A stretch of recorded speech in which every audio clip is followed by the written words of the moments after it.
Bonjour, bonjour les amis. Dieu merci. Aujourd'hui, nous sommes venus au jardin. Nous avons l'opportunité de montrer à certains de nos agriculteurs qui ne savent pas comment faire la fabrication de l'engrais biologique, notamment le compost, le bokashi. Préalablement, nous avons fait le trou. On a creusé le trou. C'est un trou de 4 mètres sur 2 mètres. On l'a bien cimenté. Et parmi les ingrédients, on a réuni la bouse de vache. Vous voyez devant nous, ici, la bouse de vache. On a une bonne quantité. Et ça peut être quelque chose de 900 kg ou bien 800 kg comme ça. Et ici, il y a des éléments aussi que nous avons réunis dans la fabrication de l'engrais, le bokashi. Nous avons l'urine de vache que nous avons collectée dans des bidons de 25 litres. Ici, nous avons 3 bidons d'urine de vache. Ici, nous avons 2 sacs de charbon, le charbon en poudre. Ici, nous avons 2 sacs de sonde de blé, grand sac de sonde de blé. Ici, nous avons le tourteau de haricots. Le tourteau de haricots, on a payé 2 sacs de tourteau de haricots.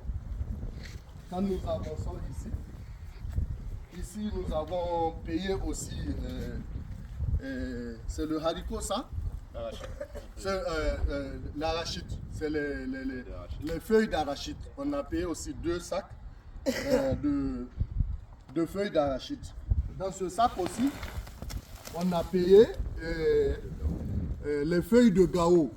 Donc dans le compost, il faut avoir le réflexe toujours de mettre les plantes à gousse. Les plantes à gousse. Les quinqueliba, c'est des plantes à gousse. La balle de riz, c'est des plantes à gousse. Donc c'est ça on va réunir. Voici aussi notre fameux cendre. On a amené la cendre aussi.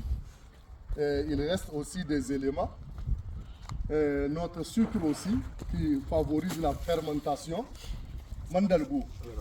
Nous avons le sucre brun, comme je vous ai dit toujours, le sucre brun privilégié, le sucre brun par rapport au sucre blanc. Nous avons payé aussi la levure. Voici la levure. Donc c'est ça. On a aussi les feuilles de moringa. Il y a le moringa aussi. Le moringa aussi, c'est une plante à gousse. Voici les feuilles de moringa. Nous allons mettre le moringa. Maintenant, le lait frais aussi, j'ai tendance à oublier. Nous avons 25 litres de lait frais. Ça là, nous ne devons pas le montrer à nos amis, ils vont se fâcher. Ils vont dire ceux-là, ils vont utiliser même le lait dans le fumier. Donc c'est pour blaguer avec eux. Et ici aussi, il y a les feuilles de haricots. Les feuilles de haricots. Les feuilles de haricots. Voici tout ça, c'est des feuilles de haricots. Donc on va mettre dans la préparation.